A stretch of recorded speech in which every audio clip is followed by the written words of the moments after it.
একজন বৃদ্ধ ভিক্ষুক রাস্তার পাশে বসে খাবারের জন্য হাত বাড়াচ্ছে।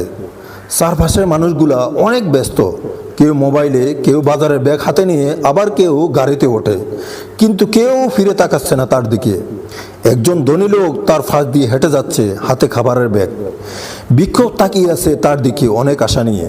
ধনী লোকটি চোখ ফিরিয়ে নেয় তার কাছ থেকে, যেন কিছুই দেখতে পাচ্ছে না। ব্যাগের খাবারগুলা ফেলে দেয় ধুলোর মধ্যে। একজন গরিব শিশু এসে তার নিজের হাতে থাকা শুকনো রুটিটি ওই ভিক্ষুককে দান করে। ভিক্ষুক তা দেখে তার চোখ দিয়ে পানি জলে আসে। সে দোয়া করতে থাকে ওই ছেলেটির জন্য। মানুষ তা দেখে অবাক হয়ে তাকিয়ে থাকে। এতে আমরা শিক্ষা অর্জন করতে পারি, দুনিয়ার মানুষ বড়ই স্বার্থপর, কিন্তু মনে রেখো যে সামান্য দিলেও আল্লাহর কাছে সেই হচ্ছে মহৎ। এক ব্যস্ত রাস্তা, দেখা গেল এক বৃদ্ধ লোক বাড়ি বোঝা নিয়ে রাস্তা পার হওয়ার জন্য অনেক চেষ্টা করতে আছে। কোনো গাড়ি থেমে নেই, শুধু গাড়ি চলতেই আছে।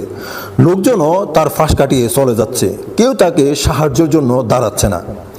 এক তরুণ তার পাশে এসে দাঁড়িয়ে তার স্মার্টফোনটি বের করে সেই বৃদ্ধকে ভিডিও তুলছে এবং হাসতে হাসতে তার বন্ধুদের কাছে ফাটিয়ে বলল, দেখ বুড়োটা কত কষ্টে আছে। অবশেষে এক গরিব রিক্সাওয়ালা দৌড়ে এসে রিক্সাটি দাঁড় করিয়ে বৃদ্ধ লোককে সাহায্য করে রাস্তা পার করে দেয়। বৃদ্ধ লোকটি ওই রিক্সাওয়ালার জন্য দোয়া করতে থাকে, মুখে যেন শান্তির হাসি। এতে আমরা শিক্ষা অর্জন করতে পারি, আজকাল মানুষ শুধু নিজের স্বার্থের জন্য ব্যস্ত হয়ে যায়, কিভাবে নিজেকে সেলিব্রিটি করবে সেই চিন্তা করে ব্যস্ত হয়ে পড়ে।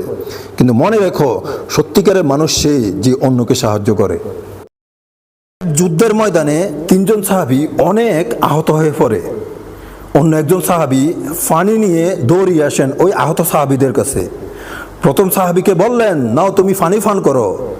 ওই সাহাবীটা বলল, না, আমার চেয়েও ওই ব্যক্তি অনেক কষ্টে আছে, তুমি ওই ব্যক্তিকে পানি পান করাও। তারপরে সে দৌড়িয়ে দ্বিতীয় সাহাবীর কাছে গেলেন।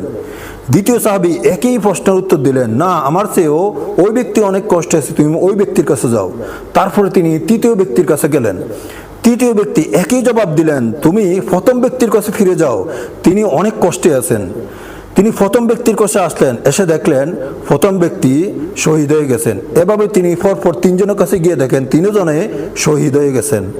এতে আমরা শিক্ষা অর্জন করতে পারি, ইসলাম একে অপরের জন্য কোরবানি দিতে শেখায়, আর ভ্রাতৃত্বই হচ্ছে প্রকৃত শক্তি। নূর ভাবনা, ইসলামের পথে আলোর দিশারি।